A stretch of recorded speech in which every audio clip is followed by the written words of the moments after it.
Paksiw sa gata na isda naman nga ang ating lutuin, no, diba? Kaya naman maado-adlaw maaga pa nga lang heto si Gian at nagwawalis na nga ng kanilang bakuran. Dahil kapag walang pasok nga sa eskwelahan ay siya ang naasahan ng kanyang mama na tumulong sa ilang gawaing bahay gaya na nga lang netong pagwawalis ng kanilang bakuran. Maganda nga ito habang bata pa ay natututo na sila sa mga simpleng gawaing pambahay, o diba? At dahil magtatanghali na naman nga ay dire-diretso na ako kay namang Istong at para bumili nga ng aming ulamin kako ay magluluto kami ng isda dahil tapos na ang Pasko at bagong taon, parang napakasarap ng kumain ng isda. Kaya naman matapos natin mamili at magbayad, dali-dali na nga tayong umuwi ng bahay at para asikasuhin nga itong ating pinamiling isda. Bali ito nga po tilapia at ating nga pong agataan, pero bago natin gataan yan ay lutuin na muna natin sa suka na merong kasamang bawang, sibuyas, luya at paminta. O diba? At para hindi nga siya malansa at hindi madurog kapag nilagyan na nga natin ng gata mamaya, hayaan na muna natin yan dyan hanggang sa matuyo yung kanyang suka. At eto nga si Gian, naku, nakarating na nga doon sa kanilang kapitbahay sa pagwawalis nga nitong bakuran. O diba,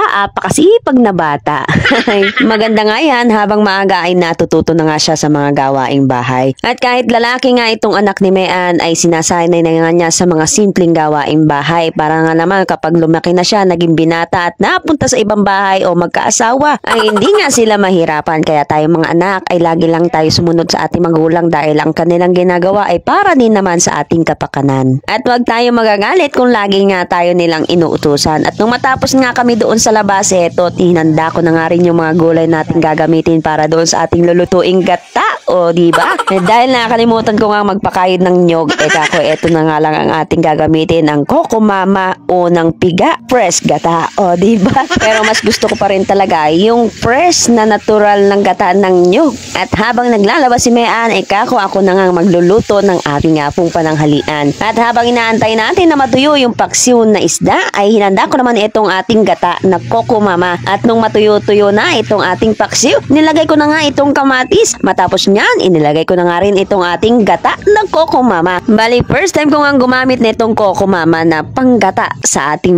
pagkain dahil mas gusto ko nga talaga na ginagamit yung natural na paggata nga po ng nyog. At nung matapos niyan, inilagay ko nga itong mga pechay. Inuna ko yung mga may tangkay. Sinunod ko naman itong sili at hindi ko nang pinutol at baka umanghang. Inibabaw ko itong mga dahon at tsaka ko nga yan tinakpan yan dyan. At papakuluan na nga ni insan yan dyan ang bonggang-bonggang hanggang sa maluto na nga yung dahon. At ilan sandali pa eto't kumulo na nga. Hindi na magtatagal. Konting kembot na lang at maluluto na itong ating gata. O diba? Sa totoo lang, naku, miss na miss ko na nga talaga kumain ng isda. Kapag ganito nga pong Disyembre, naku, malakas nga po ang amihan doon nga po sa amin. Kaya hindi nga kami makahuli at makakain nga po ng sariwang isda. Kaya ang palagi namin nakakain yung isdang tanga nandun nga ho sa lata. Charot.